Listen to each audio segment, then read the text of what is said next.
بسم اللہ الرحمن الرحیم۔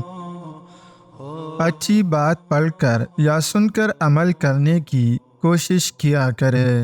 ویسے اگر ساری زندگی بھی پڑھتے رہے یا سنتے رہے تو کچھ فائدہ نہیں ملنے والا جب تک اس پر عمل کرنے کی کوشش نہ کیا جائے۔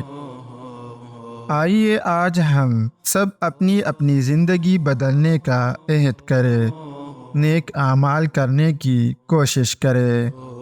ہر شخص ایک نہ ایک طرف دوڑ رہا ہے، تم نیکیوں کی طرف دوڑو۔ دنیا کا فائدہ تو بہت ہی تھوڑا ہے اور پرہیزگاروں کے لیے تو آخرت ہی بہتر ہے۔ کسی کو دیے جانے والے تحفوں میں سب سے بہترین تحفہ خلوصی دل سے دی جانے والی دعائیں ہیں۔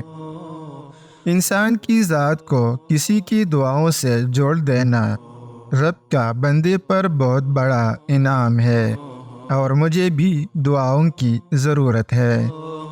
اللہ عز و جل نے ہر ایک کی روزی تو اپنے ذمہ کرم پر لی ہے، مگر ہر ایک ہی مغفرت کا ذمہ نہیں لیا۔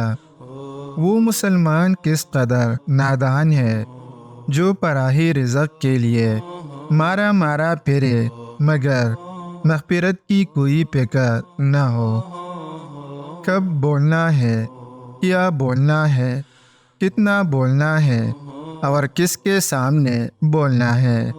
یقین کیجئے یہ ایک آرٹ ہے، اسے سیکھنے کی کوشش کرنی چاہیے۔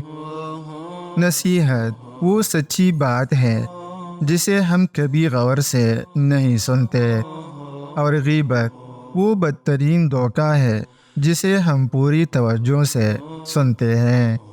لہٰذا اپنی عادت بنا لے کہ نصیحت کرنے والے کی بات غور سے سنے اور اس پر عمل کرے، اور غیبت جیسے گناہ سے بالکل کنارہ کر لے۔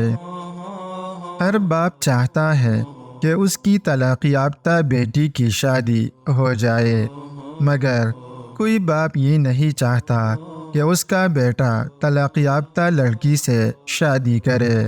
یہ ایک تلخ حقیقت ہے۔